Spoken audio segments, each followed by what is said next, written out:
Jesus Freak here on a depressing, gloomy, dreary Monday morning.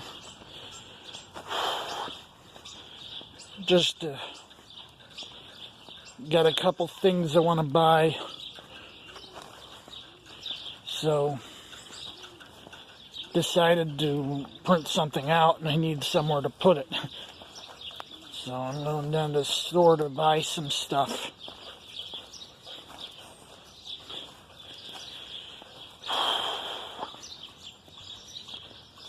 When I get back, I'll probably explain a bit of what this stuff is and what I printed and why I printed it.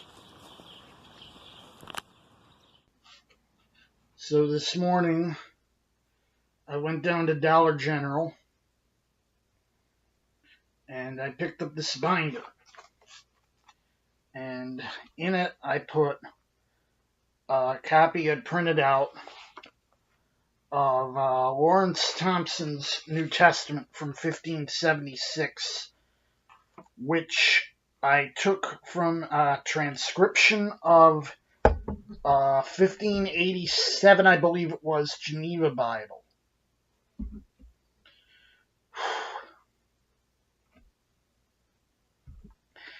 And about 17 years ago, this is how long it was. About 17 years ago, inspired by, what was his name? I think it was David Daniel, with 2L.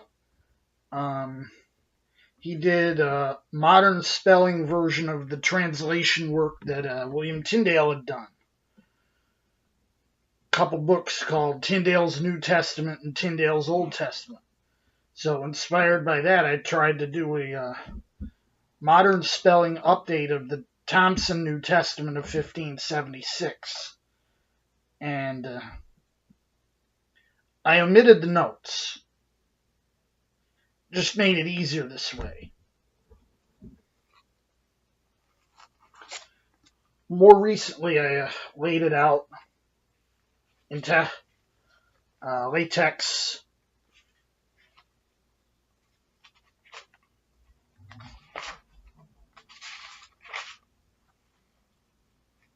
It's not perfect, nowhere near perfect, but just got your basic layout. It's a bare text, no notes. And the reason I did this was so I had a way to do an easy side-by-side comparison with the King James.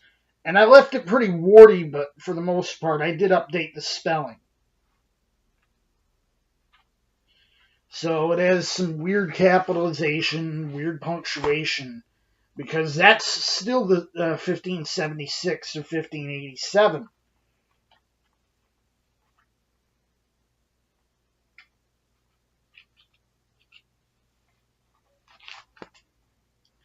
There are some verses which are better handled than the King James. For example, the entirety of 1 Corinthians 13.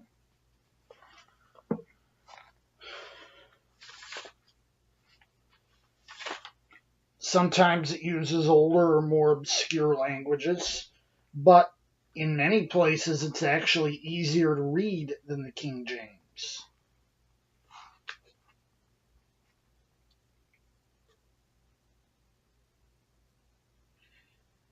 The format I used is much the same.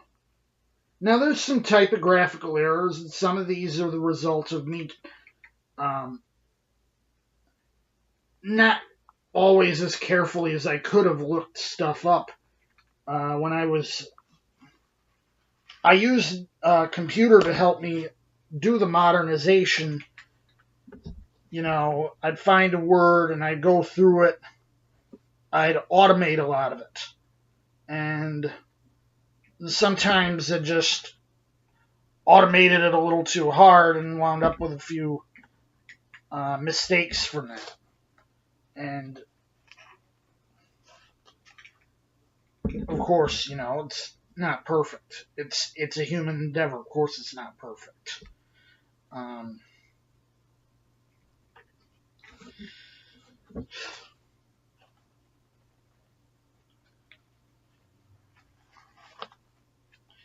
there's a few interesting readings on account of this being based on, and it mentions by name, Beza. It's based on Beza's text. So you have some oddities here, like the reading of Matthew 1:11.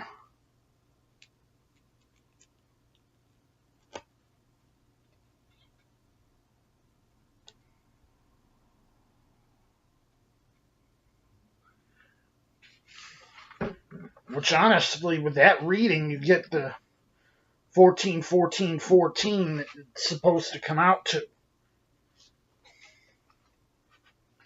Um,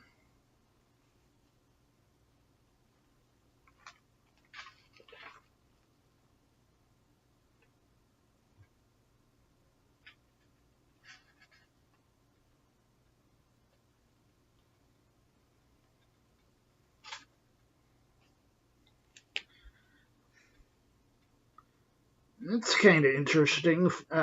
Revelation 16:5 says, "Which art and which was and holy." For coming from Beza, that's actually rather unusual to see, because I think Beza was changed that to read "which shall be," but it says it's based on Beza. Um,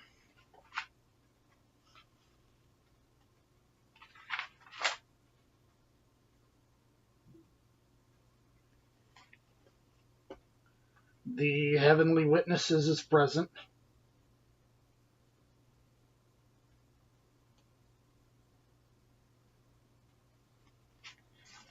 I mean, it's based on the Textus Receptus, only a couple very early translations based on that lack the heavenly witnesses. Now, I have my opinions about that verse. I've mentioned that in another video. Anyway,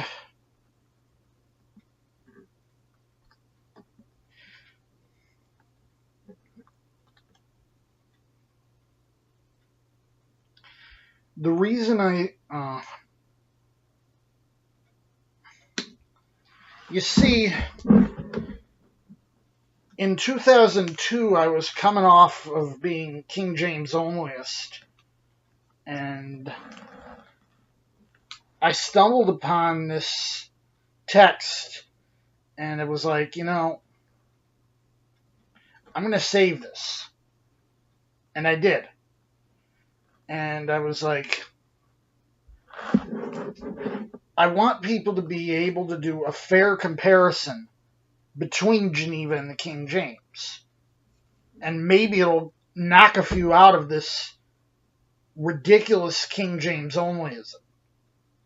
So that's what I did. But never really made much of it. Even though, I had posted this up on a website, which I didn't really promote. But this was, I believe, a few years before Tolle Lege came out with their version of the whole Bible. It just, I just kept it to myself. Still figure it's probably a rather important reference.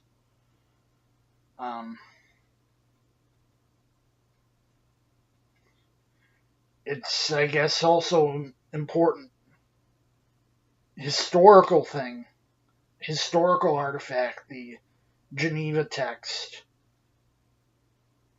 as the text that did battle with the King James for decades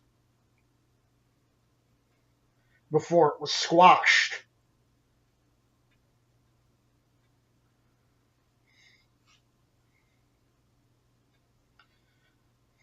Anyway, just figured I'd mention that because I happened to find that I still had a PDF copy of it lying around where I could use it, so I printed it out. Anyway, Jesus freak out.